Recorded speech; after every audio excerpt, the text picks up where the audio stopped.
What up? It's Jimmy from odds.com. This is a clip from our big NCAA basketball show. To check out the entire show, hit the link at the bottom of the screen. It's available exclusively on odds.com. Now we go to the two big high-profile games on Max's card, and we start with a big game in the Big Ten.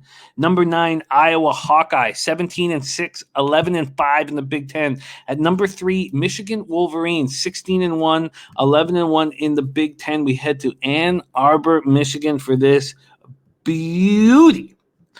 Michigan opens up as 4-point favorites. I did see the 3.5 at a couple books. Those are offshore, and as you guys know, we use just the legal licensed books, which is another part of why what Max has done is so extremely impressive. It is now at 4.5, although there are a couple fours on the board if you want them. This total opened up at 155.5 and is now at 156. The leading indicator books have moved it to 156.5. It looks like the market's a little bit behind that because most of them are at 155.5. Iowa comes in winners of 4 straight. They're coming off 74-68 win at home over Penn State. Luke Garza led the way as usual, 23 points, 11 boards. He's averaging 24.7 points, 8.5 boards on the season. The only other player averaging double digits, Joe Weiskamp, 15.3 points, 6.9 boards. They average 86.4 points per game. They get excellent distribution with 19.6 assists per game. Jordan Bohannon averages 4.7 assists. Connor McCaffrey gets 3.6. As a team, they hit 47.6% from the field, 40.3% from 3, and 71.3% from the line. Michigan's won 3 straight since the program paused due to positive COVID tests. They started with a 67-59 win at Wisconsin, followed up with a 71-64 home win versus Rutgers, then went on the road to defeat number 4 Ohio State 92-87 on Sunday. Against the Buckeyes was another strong outing by freshman Hunter Dickinson, 22 points, 9 boards. Senior guard Mike Smith, whose scoring is down drastically from last season, went for 11 points and 7 assists. Michigan hits 50.2% from the field, 38.7% from 3, 76.7% from the stripe. And I've got a ticket in my pocket just at plus 1,600. It wasn't that early for them to win it all this year. Max, take it away. Iowa, Michigan. Jim, I don't want to get a little too out of control and off the rails, but I got to talk a little bit about the coaching matchup before I get into my game breakdown.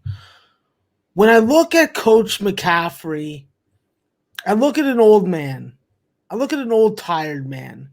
I look at a man that needs to put on his goddamn mask and stop spreading the COVID.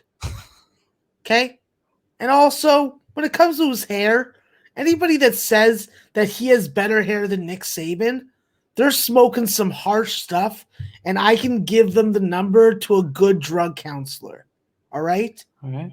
So, you know what? Coach McCaffrey going up against Coach Howard, I like Coach Howard in this matchup. I think that even though the point guards for Iowa have good numbers, they play in a system that they're forced to not play isolation, not play one-on-one ball. And the person who is playing isolation is going to be either Wieskamp or Luka Garza. So I think that when it comes to their point guards, if you force them to score on you and you take away those options that they want to get the ball to, I think that's where you're going to have your best advantage if you're Michigan on defense. I think with Michigan, the clear and simple fact is they're a different team at home. They are an animal. I would say along the lines of a herd of angry elephants. And let me tell you, Jim, from watching a lot of Safari Live, elephants are dangerous as fuck. And I'll tell you this, Michigan, they're going to be dangerous as fuck when Iowa walks into their building tomorrow night.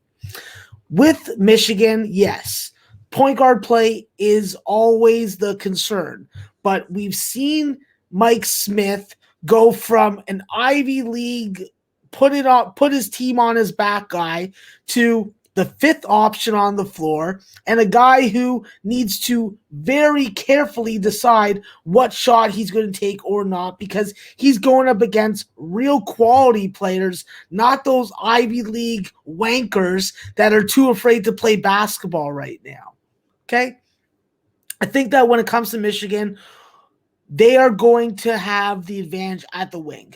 With Franz Wagner and Isaiah Livers, these are two guys that can get to the free throw line. They can make a three. They can play defense. They can play a slow tempo. They can play a fast tempo, and they make good decisions with the ball. What will determine if I cash or not on Michigan, Jim, will be how Hunter Dickinson and Austin Davis handle Luka Garza.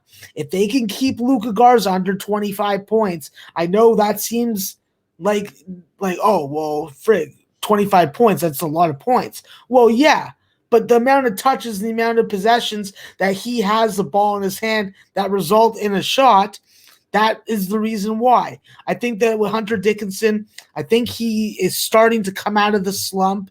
I think that with him getting a little more confidence back, you're going to see him go over the right shoulder, go over the left shoulder. You know, he's going to give you some defense. He's going to run, and he's going to stay in the fight. He's not going to freaking back out, and he's not going to back down to anybody, especially Luka Garza or anybody else in the Iowa front court.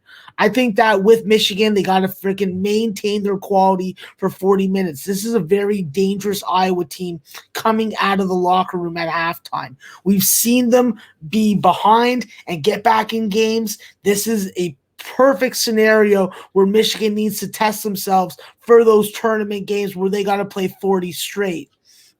I think that with clean paint touches to Dickinson and Austin Davis, you're going to freaking possibly get Luka Garza into foul trouble, force someone else to beat you. And listen, the free throw line is your friend, so you got to visit it often. And I think that with Michigan, they're a 75 to 80% free throw shooting team. If they make 15 to 20 of them, I think that they win this game by close to double digits. Box out on the D boards against Iowa, who can be a little weak. And I just think that this is going to be like a cupcake. So eat that shit up. Shout out to my guy Noli Knows. I bet he's on Michigan also. Well, let's lock you in. Let's see if I can find you a 4. I can get you a 4.5 at minus 105, but let's do better than that. Let's see if we can get you a 4. And you are staying away from this total. Yeah, this total's too high. If I saw a total in the 140s, then yeah, okay, but not in the mid 150s. Yeah, okay. Let's see if I can get you that 4. Let's find a 4 for Max. It doesn't look like it. It looks like 4.5 at minus 105 is going to be the best I can do. That works. All right, let's do that. All right. So no 4s.